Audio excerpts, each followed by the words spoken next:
I find them absolutely inspiring.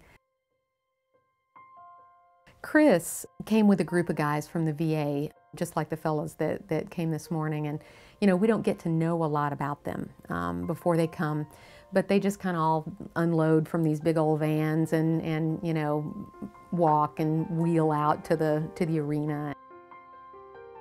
This one day, this young, good-looking Marine in a wheelchair, you know, he wheels purposely out to the patio and right up the ramp. And he's waiting on us. And so when I get up to the ramp, normally I'm telling a person in a wheelchair, you know, how to mount the horse safely.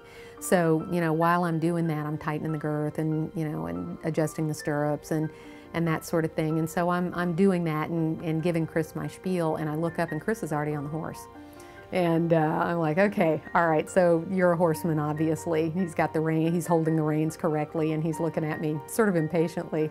And I said, all right, so you've definitely ridden before. What's the scoop with you?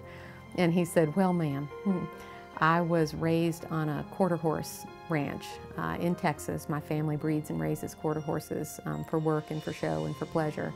And he said, I'm really anxious to find out if I can go back to work. Gets me? Sorry.